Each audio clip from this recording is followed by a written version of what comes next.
Good afternoon, everyone. The Secretary General is on his way to Ghana. He will arrive in Accra later this afternoon. As you know, tomorrow he will attend the funeral of the late former Secretary General Kofi Annan. We'll make the Secretary General's remarks available to you as soon as we can.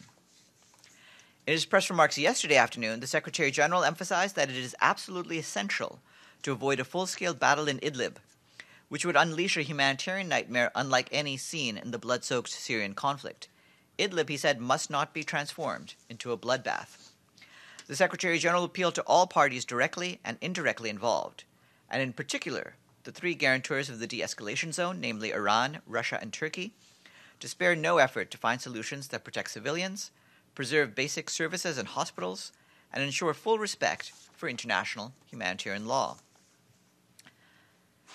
The Secretary General today announced the appointment of Nicholas Fink Haysom of South Africa as a special representative for Somalia and head of the United Nations Assistance Mission in Somalia. He will succeed Michael Keating of the United Kingdom effective the 1st of October 2018, to whom the Secretary General is grateful for his exemplary service and leadership of UNSOM.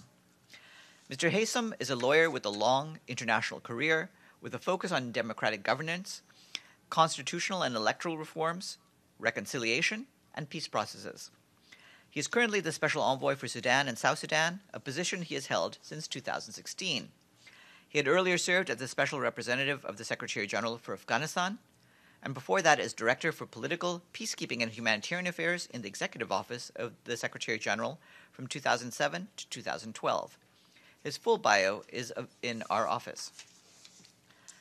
Today is the UN Day for South-South Cooperation.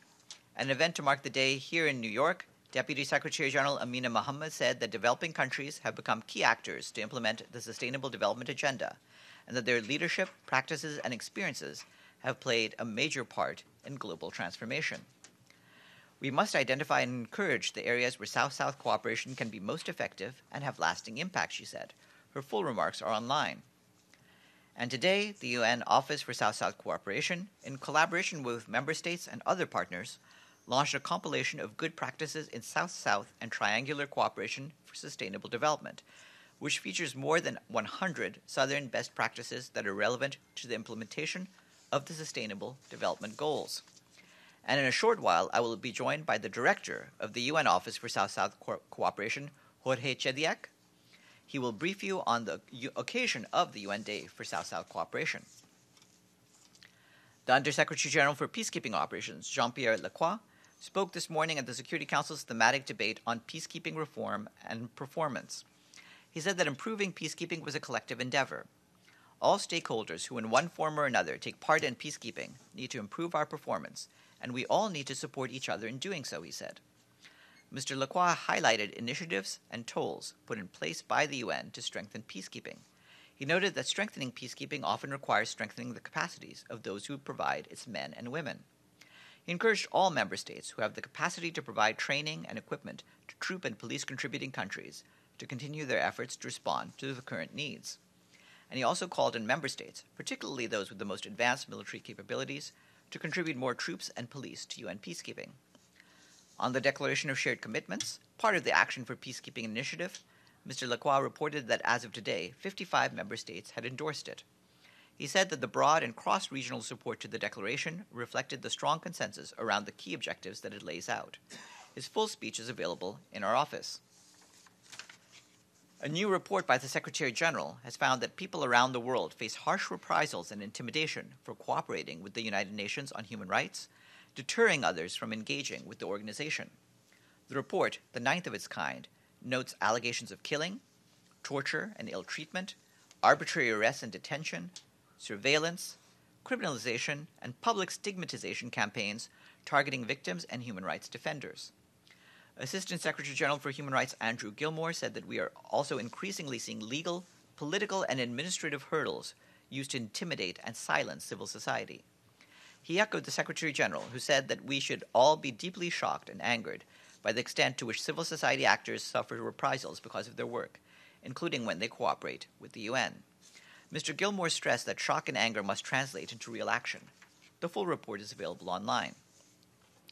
Martin Griffiths, the Special Envoy for Yemen, told the Security Council yesterday afternoon that despite the absence of one of the sides to the consultations in Geneva, he still managed to relaunch the political process with solid support from the Yemeni people and the international community. He added that he was disappointed that he was unable to bring the Sana'a delegation to Geneva. The special envoy expressed relief that Hodeidah city had not yet suffered the calamity of military operations.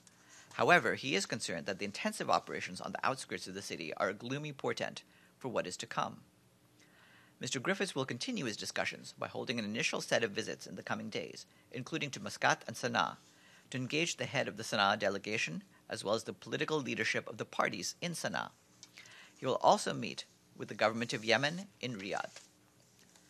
Today, the World Health Organization released its latest estimates on the global burden of cancer. According to the International Agency for Research on Cancer, cancer is estimated to have risen to 18.1 million new cases and 9.6 million deaths in 2018. 1 in 5 men and 1 in 6 women worldwide develops cancer during their lifetime. And 1 in 8 men and 1 in 11 women dies from the disease. Worldwide, the total number of people who are alive within 5 years of a cancer diagnosis, called the 5-year prevalence, is estimated to be 43.8 million. Cancers of the lung, female breast, and colorectum are the top 3 cancer types in terms of incidence and are ranked within the top 5 in terms of mortality, first, fifth, and second, respectively. Together, these 3 cancer types are responsible for 1/3 of the cancer incidence and mortality burden worldwide, the agency said. More information can be found on WHO's website. Today, the UN Global Compact launched a new digital learning platform called the UN Global Compact Academy to help companies become more sustainable. The Academy is designed to provide businesses with the knowledge and skills they need to meet their sustainability objectives, mitigate business risks, and achieve long-term growth by contributing to the 2030 Agenda for Sustainable Development. Users will be able to access on-demand learning resources and measure their progress. The sessions will guide companies on how to align their business strategies and operations with the 10 principles of the UN Global Compact and the Sustainable Development Goals. You can find more information on the Global Compact's website. And we say shukriya today to our friends in Pakistan who have paid the regular budget dues in full. The honor roll now totals 132. And after I'm done, you'll hear from Brendan Varma, the spokesperson for the President of the General Assembly. And then tomorrow at 11 a.m., there will be an end-of-presidency briefing by the President of the 72nd session of the General Assembly, Miroslav Lajčák.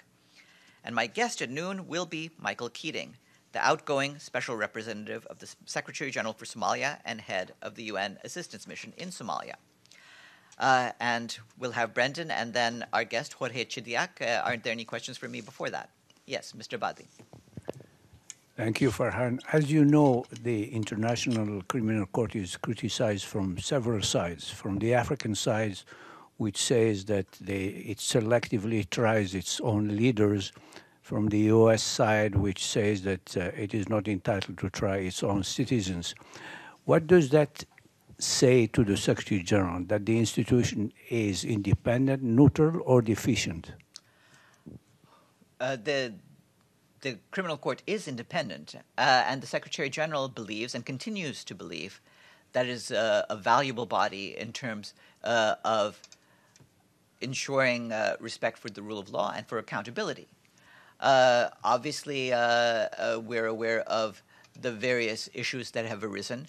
As you're aware, in terms of the work that the court has done, it has tried to show how effective it can be on a variety of different cases and situations. And, of course, we'll let the officials of the court speak for the work that it does. Yes. Thank you, Mr. Farhan. On this briefing by Mr. Martin Griffiths on Yemen, I mean, he basically also regretted the fact that he was unable to invite one of the parties to the meeting. But ultimately, did he say anything about Saudi Arabia and the coalition partners killing the people and everything else that they've been accused of? Has there been any movement towards asking Saudi Arabia to somehow stop this campaign and allow the children to be given the medical aid that they need. I'll refer you to what he said. We put out the transcript of his remarks to the Security Council, and those speak for themselves. Regarding the efforts by the Saudi coalition, he talked about the need for all of the various parties to halt fighting and allow for peace negotiations to take hold. Yes. In Syria, thank you, Farhan. We focus on Idlib all the time, but we have in Hamad, they have a lot of fire and people die, no food, no nothing.